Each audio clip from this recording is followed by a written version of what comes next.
उससे पहले मैं आपको पॉट पफी ट्यूमर दिखा देता हूँ। This is pot puffy tumour, ठीक है, जिसमें ऑस्टियोमिलाइटिस होता है फ्रंटल बोन का विद फ्रंटल ब्रेक थ्रू। इसकी वजह से स्वेलिंग हो जाती है फोरहेड पे, जैसे कि आप ये देख सकते हैं, ठीक है। और इसकी वजह से ये ऑब्वियसली पॉट पफी ट्यूमर क्या था, कोई बताएगा please? It was osteomyelitis of the frontal bone, ठीक है, जिसकी वजह से एडीमा और स्वेलिंग हो जाती है फोरहेड पे। और अल्टीमेटली फ्रंटल बोन की वजह से जब उसका ऑस्टियोमिलाइटिस होगा, there can be intracranial extension, जिसकी वजह से ऑब्वियसली एब्सेस बनेगा, मेनिंजाइटिस वगैरह हो सकता है। क्लियर हो गई ये बात पॉट पफी ट्यूमर की? यस, परफेक्ट हो गया। अब हम नेक्स्ट दो टॉपिक्स की तरफ चलेंगे, उनको हम साइड बाय साइड ही करेंगे। पहले मैं आपको इनको ओवरव्यू दूंगा, फिर मैं इनकी डिटेल में जाऊंगा इंशाल्लाह। नेक्स्ट दो टॉपिक्स हमने पढ़ने हैं, that is retropharyngeal abscess and peritonsillar abscess. बहुत इंपॉर्टेंट और बहुत हाई यील्ड टॉपिक्स हैं और बार बार पूछे जाते हैं ये। अब इसमें जो इंपॉर्टेंट तरीन चीज आपको ये पता होना चाहिए कि रिट्रोफेरेंशियल एब्सेस का क्या मतलब है, बिहाइंड द फेरिंग्स, ठीक है, बिहाइंड द फेरिंग्स, ये दिस इज रिट्रोफेरेंशियल एब्सेस। जबकि पेरिटॉन्सिलर एब्सेस का क्या है, जो आपके बेसिकली जो पैलेटाइन टॉन्सिल्स हैं नॉर्मली उनके इर्द गिर्द जो है, ठीक है, एब्सेस अगर बन जाए, this is peritonsillar abscess. Location clear समझ लगी आप लोगों को इसकी?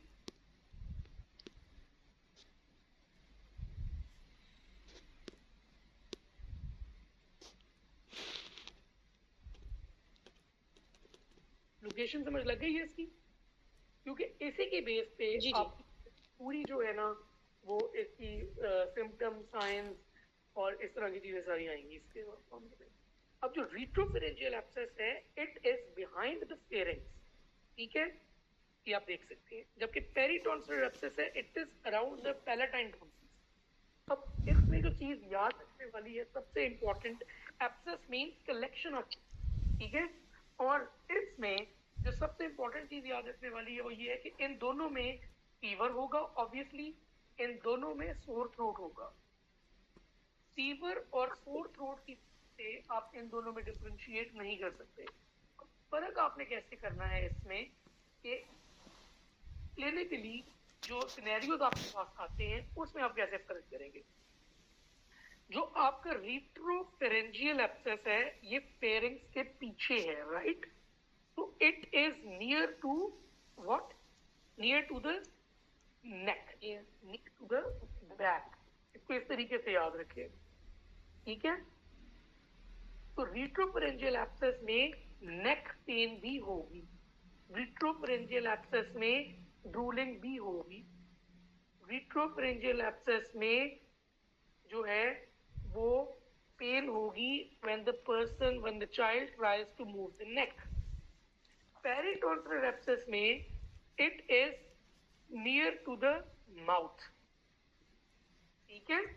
तो इसमें एक तो डिस्फेजिया ज्यादा होगा, मैं अभी ये लिख के आपको बताता हूँ डिटेल में। अभी एक तो डिस्फेजिया ज्यादा होगा और दूसरा इसमें ट्रिस्मस होगी, जिसमें ओपनिंग ऑफ माउथ में दर्द होती है।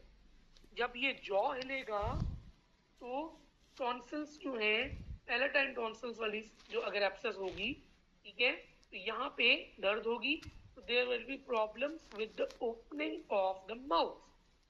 क्लियर हुई है?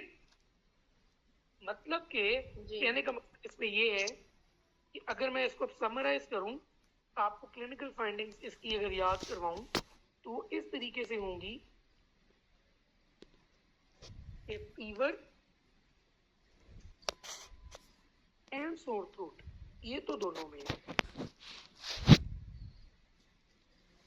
लेकिन अब प्लस क्या चीज होगी, तो रिट्रोफेरेंशियल एब्सेस तब होगा अगर इसमें इन दोनों के साथ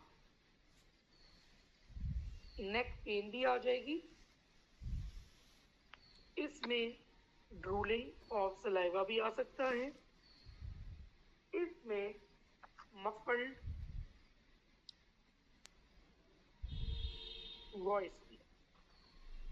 जब ये जो पेरिटॉन्सिलर एब्सेस है, जो पैलेटल टॉन्सिल के इर्द-गिर्द है, it is near to the mouth, तो इसमें डिस्फेजिया होगा, इसमें क्रिसमस होगा। क्लिनिकल फाइंडिंग्स में फर्क समझ लगी आपको?